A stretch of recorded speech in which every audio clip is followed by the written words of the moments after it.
significant rupture between the people of Pakistan and its omnipotent armed forces is now at hand in the violent aftermath of the arrest of former Prime Minister Imran Khan.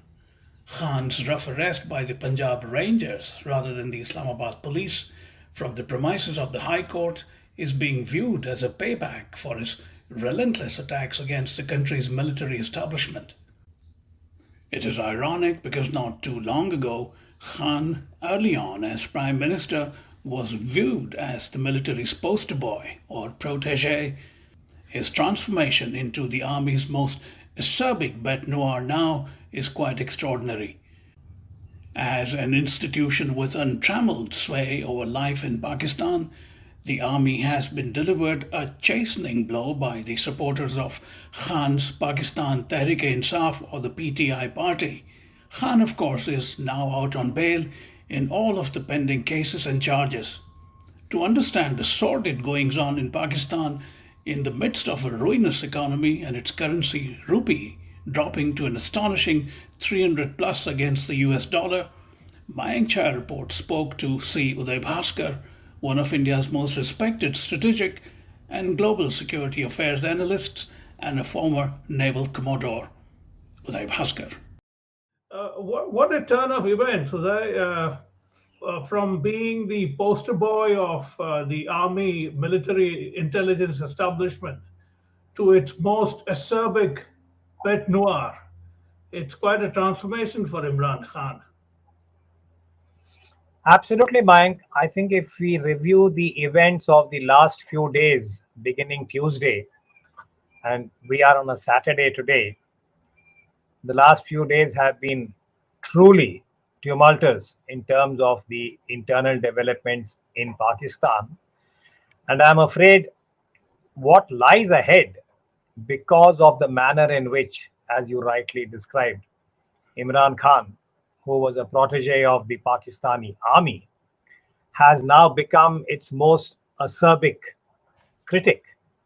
And he has left no stone unturned in targeting the current army chief, General Asim Munir. And this is unprecedented because if you look at the last 70 odd years of the history of Pakistan, from the time General Ayub Khan took over power in 1958 to where we are now, there's been a lot of, I would say, discomfort, murmurings about the excesses of the Pakistani army. But rarely has a chief been attacked by a politician, particularly a former prime minister, by name in this manner. So I think you're right about this observation that Mr. Imran Khan, the former prime minister, former test cricketer, at one time a well-known playboy in England, particularly because of his cricket, has now turned out to be, I think, literally a case of, as the Pakistani army and some of their supporters are saying, he is biting the hand very viciously, which fed him rather. At one time, if you remember, in his own, Right. when he climbed the ladder to become the prime minister, it was enabled in no small measure in 2018 by the Pakistani army and General Bajwa at that time.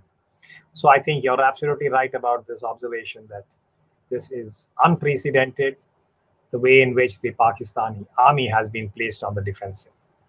It's extraordinary that there are comments which say that Imran Khan has done what our enemies, obviously India, couldn't do in 75 years. Now, that's perhaps the most damning denunciation that I've come across of any Pakistani leader, to be described as someone who has done more damage than your absolute arch nemesis. No, I think it's a reflection again of the dizzying pace with which developments have hurtled in Pakistan in terms of the blame game.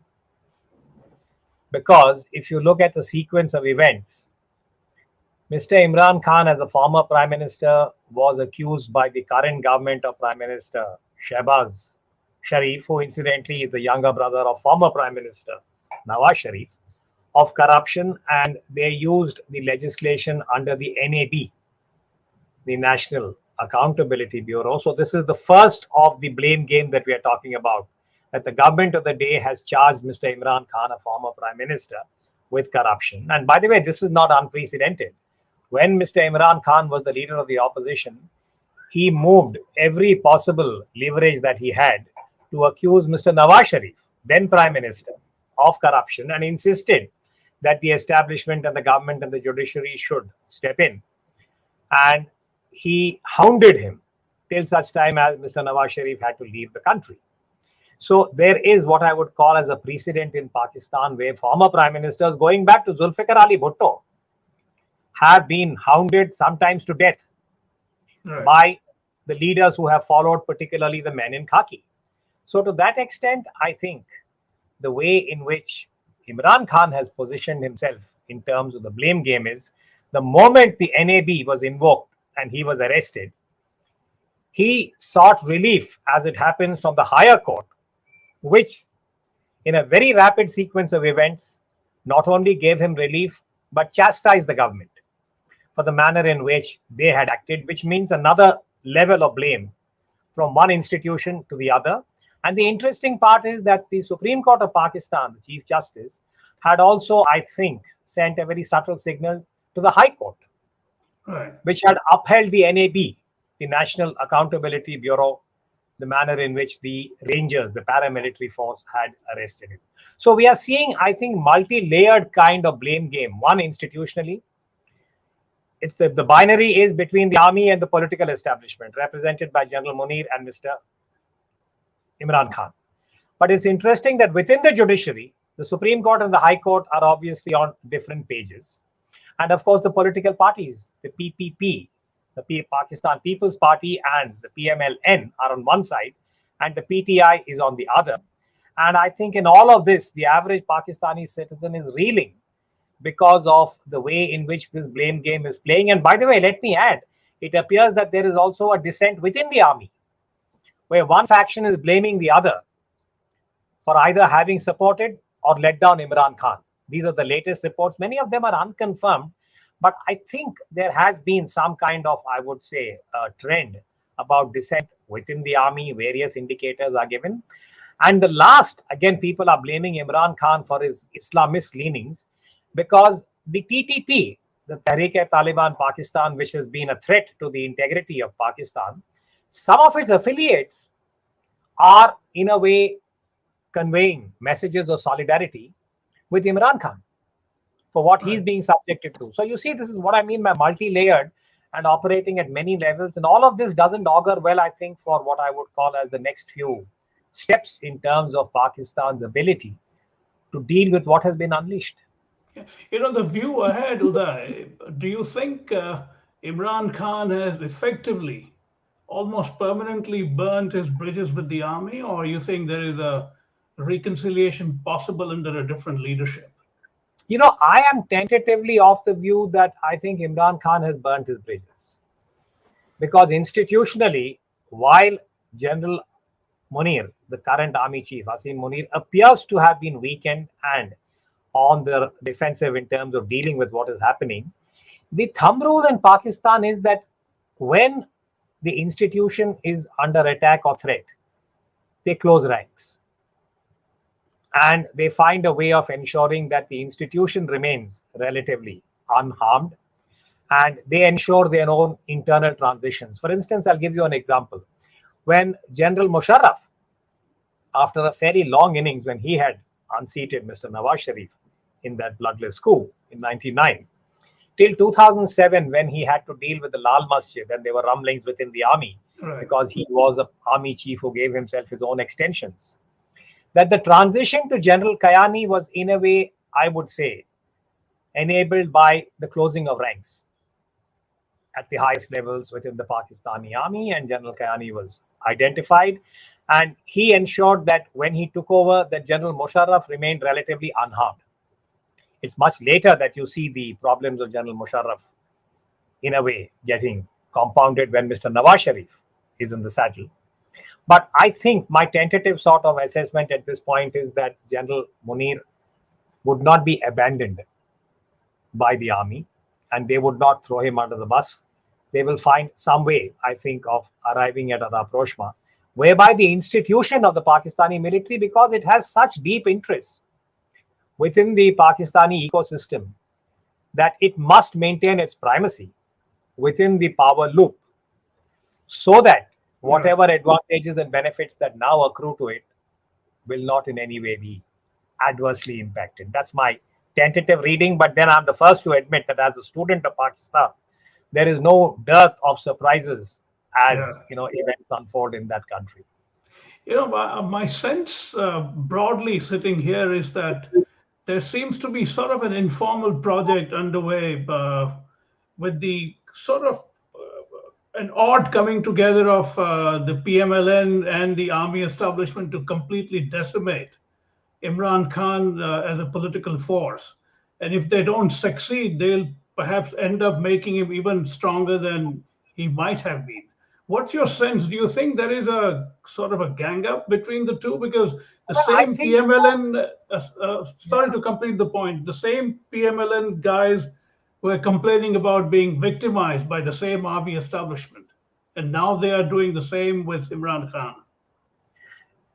Again, I think that's a fair observation that today there is a consensus between the PMLN, the Nawaz Sharif faction of the Pakistani Muslim League, and the PPP, where we have Mr. Zardari, the former president, still as a very potent kind of leader there. His son, Bilawal, is of course now the foreign minister of Pakistan and the face of the PPP.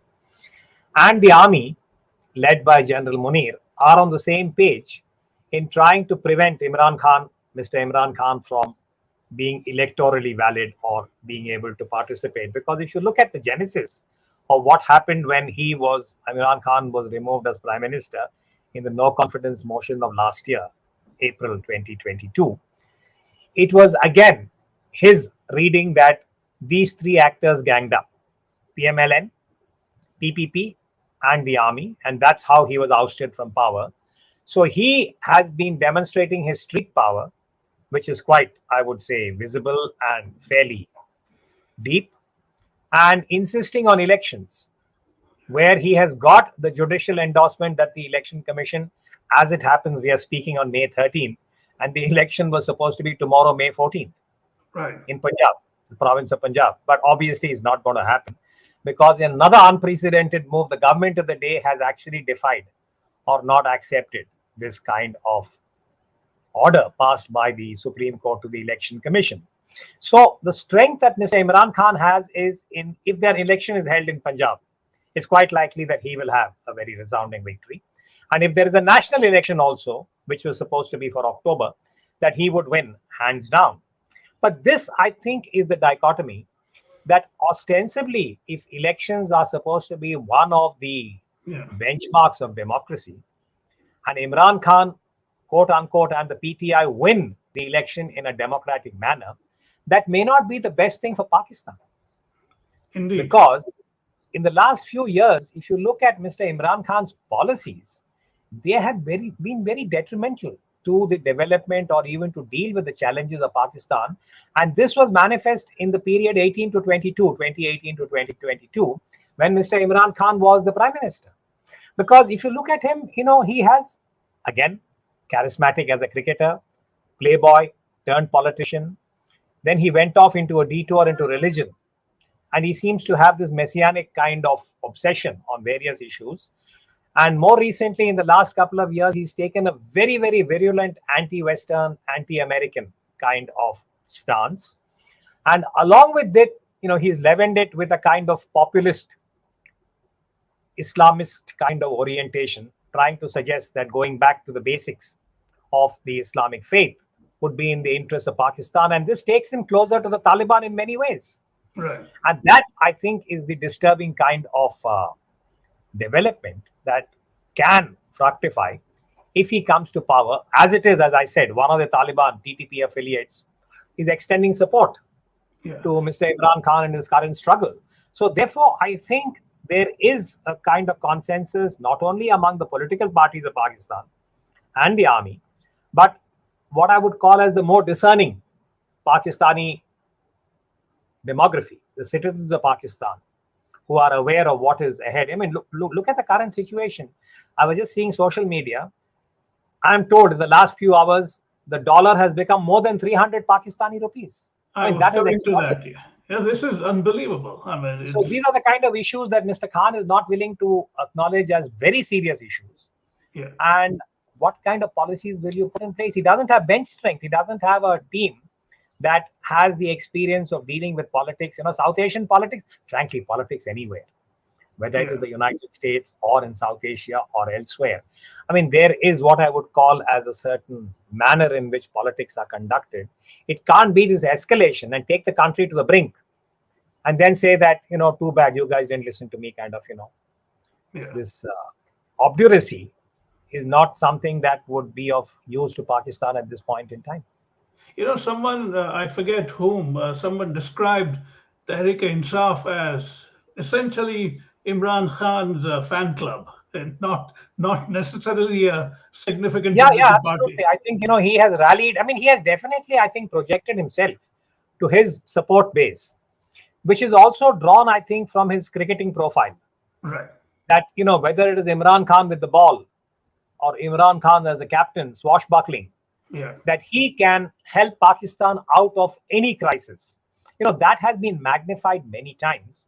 And also because he comes as the man who will clean up the stables in Pakistan, meaning that there is an enormous amount of resentment about the dynasty, the two dynasties in Pakistan.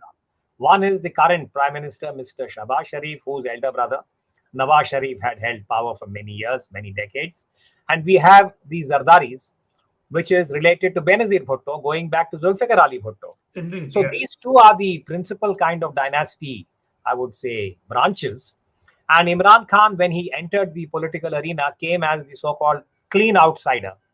And that was the appeal that he brought to one part of the support base within Pakistan, by the way, which is intensely loyal to him.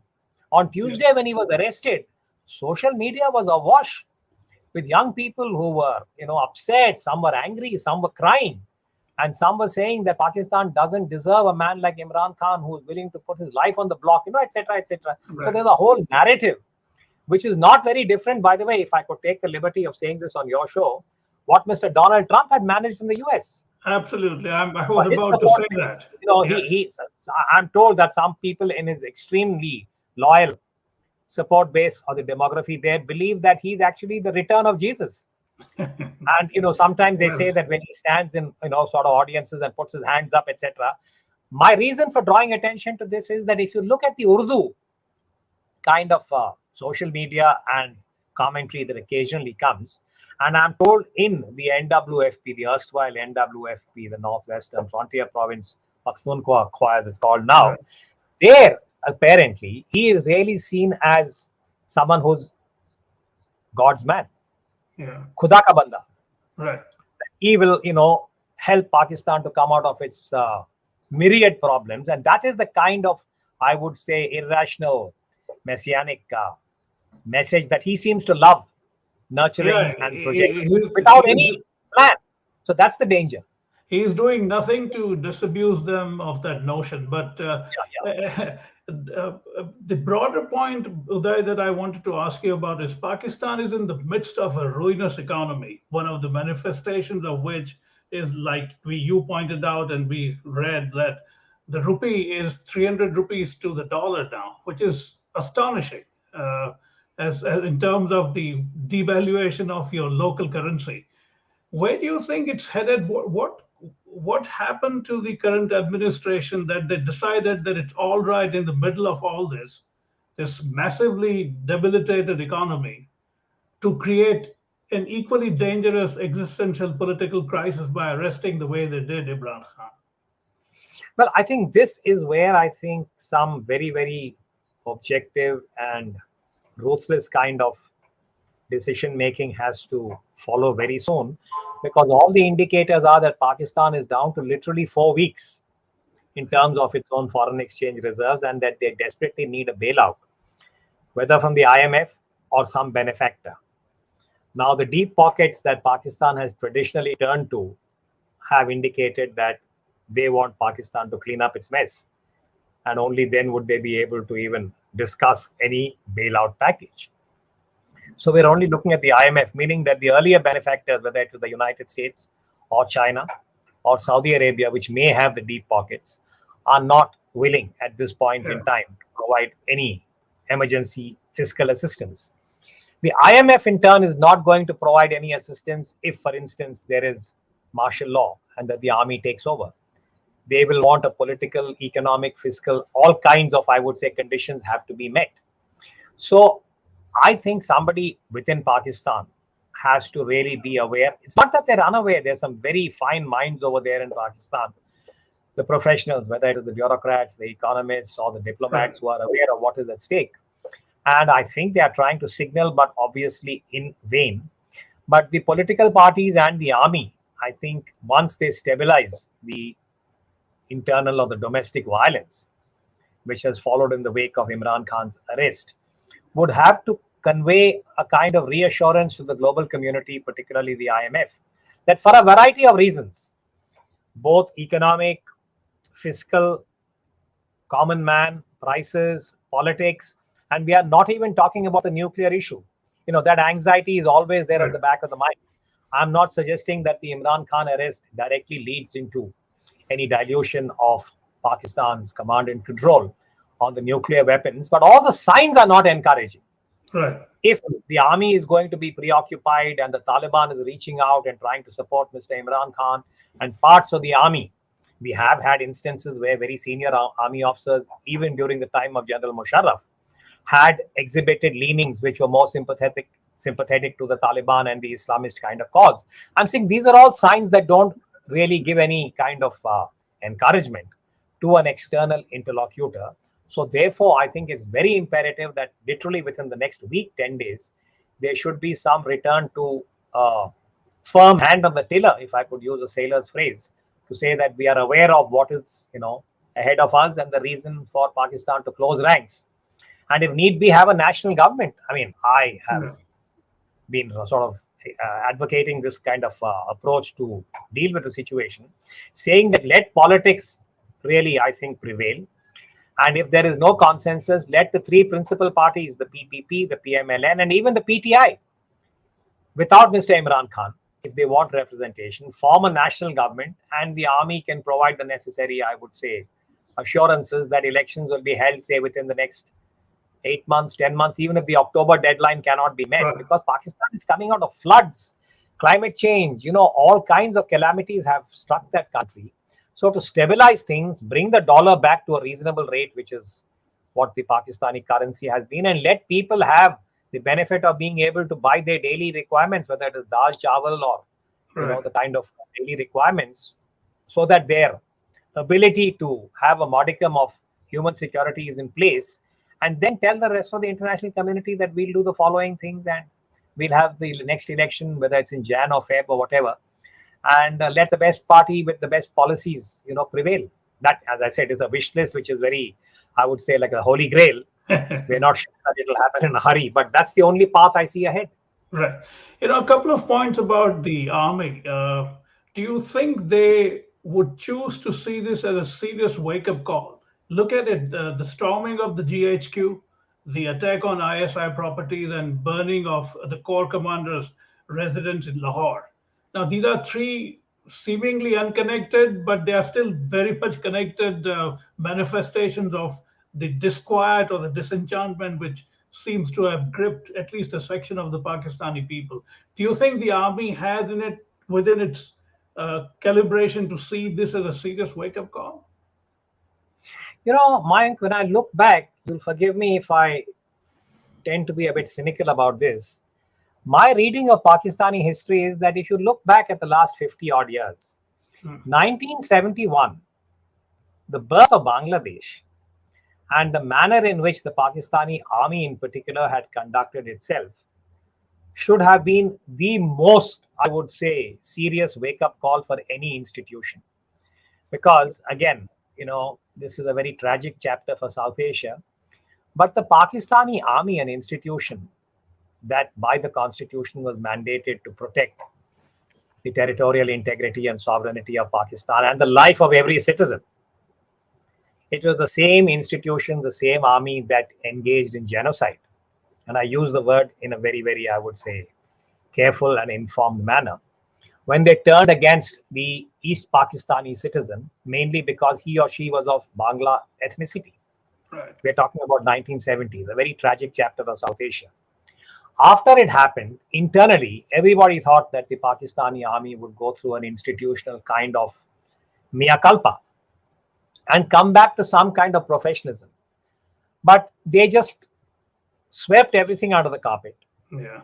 Because of, as I said, the same kind of logic that accepting our guilt or the inadequacies or transgressions would dilute the primacy. So they, in a way, papered over 1971, the enormity of 1971, and then engaged in the next 2 decades, where again institutionally they made a Faustian bargain, which is in the Zia years when General Ziaul Haq was the martial law and then the president, where they consciously embarked upon the Islamic, I would say, jihad route. You see the beginning of the jihadi fervor on the Zia decade, where you have this famous kind of image that even President Ronald Reagan was applauding at one time, the brave Mujahideen, with the Quran in one hand and the Kalashnikov in the other. And this was in a way encouraged by General Zia's own, I would say, personal orientation towards religion. But institutionally, this is my point, that for any institution to support terrorism in this way, which is what it became later, after the Soviet Union withdrew from Afghanistan, Pakistan was supporting terror groups ostensibly to get strategic depth in Afghanistan against India. This was state policy. Right. So which means that, again, going back to theory and saying that Max Weber used to say that one of the central tenets is that for any state, there has to be a monopoly about the use of force, which should vest in the military, but that should be under a legitimate kind of constitutional framework. The use of force has to be mandated by law through the constitution. Otherwise, you become either a mercenary or you become criminal and you end up in using force in ways that are deemed as illegal. That's what has happened to the Pakistani army. And they have refused to go through what I would call as the internal soul searching to say that what we are doing is not correct, not institutionally valid. And they are paying a very heavy price, because today the irony of Imran Khan and the TTP is the same Pakistan military going back to the Benazir Bhutto and Nawaz Sharif years, which nurtured the Taliban, looking for strategic depth in Afghanistan. Today, it is the Taliban and its affiliates that have strategic depth in Pakistan, all the way up to Karachi. Yes. So today, if an affiliate of the TTP is applauding Imran Khan and are encouraging that the Sharia must be imposed, this is a fringe, but it is happening. Yeah. I think this will tell you why I'm a little skeptical that, when General Musharraf was there, if you remember when 9/11 happened, he gave that famous speech saying that we have to, be more rational, we cannot be so, etc., etc. Literally a few days after 9/11, then that was a purely tactical kind of step back. And then he was actually back in bed with the Taliban. And then the same General Musharraf had to deal with the ignominy of Lal Masjid. Yeah. Despite Lal Masjid, the army refused to do its institutional, kind of cleanup. What they did was to ease Musharraf out, and they brought Kayani in. Right.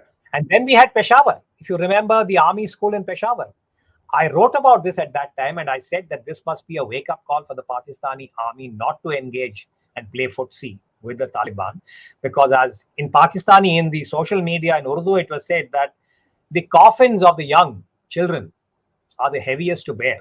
Yeah. For any parent or for any society.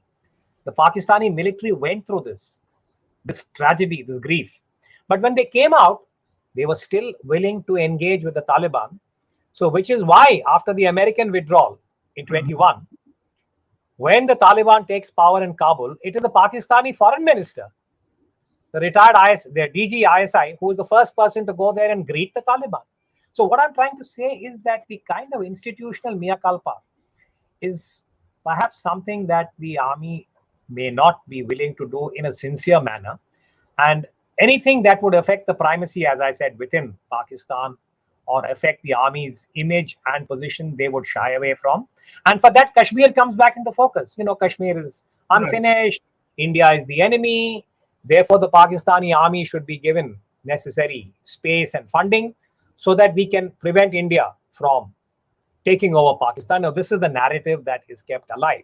Now, General Bajwa recently tried to apparently make some kind of a reference to this, if you remember the leaked tapes, And the establishment, the deep state, went into overdrive to penalize General Bajwa when he said that we may not even have enough fuel to enter into any kind of serious operation against India. So these realities are not being acknowledged. So unless that particular, what I would call as, truth is accepted, once I had said, and Pakistani academics and military people in a track 2 conference got very upset when I said that Pakistan has to go through a lobotomy, starting from school children all the way up to GHQ Rawalpindi. Because if you're teaching your school children that the Hindu is the kafir and has horns on his head and must be killed, must be whatever, because that's part of jihad, and that is happening. And everyone knows that you should not be poisoning the minds of children in this manner, but it is being endorsed. Then that society, the ecosystem, the socio-cultural, the socio-political, the religious kind of ecosystem is all being poisoned. So that's what I mean by the lobotomy part. And I don't think the Pakistani army in particular is willing to do this, because they themselves have been Islamized. I met young officers from Pakistan army in the US, particularly when they are there on study leave and so on, where they genuinely believe that they are the defenders of the faith. Yeah. Today, there are sections in the Pakistani army that believe that they are not just defending the sovereignty of Pakistan. And then, of course, they go into layers and layers where the United States is seen as the enemy, and, they are doing this and they are doing that, which is really the post 9/11 kind of backlash.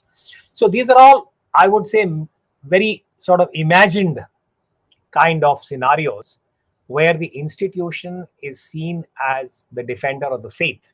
And therefore, it justifies the investment in terrorism. And hence, Mumbai 2008 can be justified. So this is the kind of warped logic which I believe is, in a way, preventing the Pakistani army from the mea culpa that is so necessary.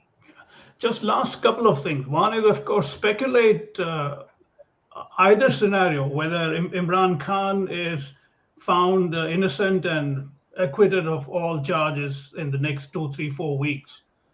What happens then? And conversely, if he's held guilty and essentially banned from public life or even politics for the rest of his life, what do you think happens in either case? And the second is, of course, how should India treat the crisis in Pakistan?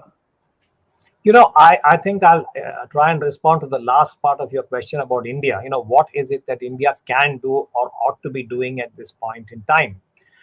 I think the wait and watch, is the only option that India has at this point, which I think would be the most prudent.